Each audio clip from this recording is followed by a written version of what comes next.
Rao Kapu political JAC chairman Andhra Pradesh and Telangana. Andhra Pradesh ఉప ముఖ్యమంత్రి పవన్ కళ్యాణ్ గారు కోనసీమ ప్రాంతం మీద దిష్టి తగిలిందని చెప్పేసి ఆయన కోనసీమ పర్యటనలో పేర్కొన్నారు.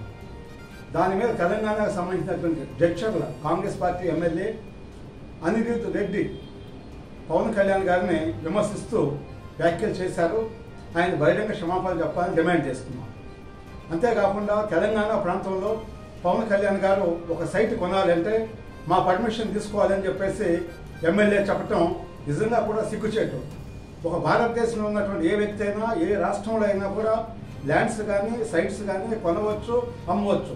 దానికి కాంగ్రెస్ పార్టీ ఎమ్మెల్యే పర్మిషన్ అవసరం లేదు.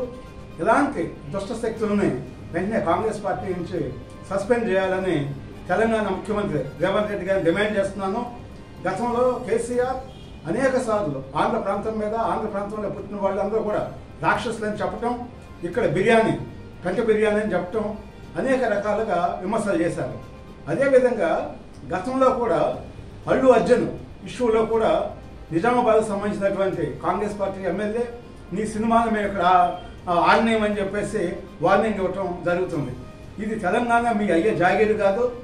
తెలంగాణ కాదు, ఆంధ్ర కాదు, కర్ణాటక కాదు, అదేవిధంగా కేరళ కాదు, జమ్మూ కాశ్మీర్ కాదు, భారతదేశంలో ఎక్కడైనా కూడా సినిమాలు తీసుకోవచ్చు, రిలీజ్ చేసుకోవచ్చు. దానికి మీ పర్మిషన్ అవసరం లేదని చెప్పేసి విజ్ఞప్తి చేస్తున్నాను.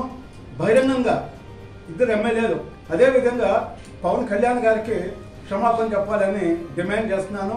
ముఖ్యంగా కాంగ్రెస్ పార్టీ ఎమ్మెల్యే అయినటువంటి జడ్చర్ల ఎమ్మెల్యే అనిరుద్ రెడ్డిని వెంటనే కాంగ్రెస్ పార్టీని సస్పెండ్ చేయాలని, అతన్ని అరెస్ట్ చేయాలని డిమాండ్ చేస్తున్నాం. కారణం ప్రాంతాలు, కులాలు, మతాల మధ్య చిచ్చు పెట్టడానికి ఈ ఎమ్మెల్యేలు ప్రయత్నాలు చేస్తున్నారు. వీరి పట్ల కాంగ్రెస్ పార్టీ రాహుల్ గాంధీ కానీ అదేవిధంగా ముఖ్యమంత్రి తెలంగాణ ముఖ్యమంత్రి రేవంత్ రెడ్డి గారు కానీ కఠిన చర్యలు తీసుకోవాలి. భారతదేశంలోనే అత్యంత నిజాయితీపడినటువంటి రాజకీయ నాయకుడు పవన్ కళ్యాణ్ గారు అన్న విషయం ఒకసారి గుర్తుపెట్టుకోవాలని, మీరు మాట్లాడేటప్పుడు అందరి యొక్క మనోభావాలు దెబ్బతినేటువంటి అవకాశం ఉంది. ఇలాంటి మాటలు మాట్లాడటం ప్రజాప్రతినిధులుగా ఒళ్ళు దగ్గర పెట్టుకోవాలి. లేకపోతే ప్రజలు మిమ్మల్ని బట్టలు పొదిసి కొడతారని చెప్పేసి హెచ్చరిస్తున్నాం.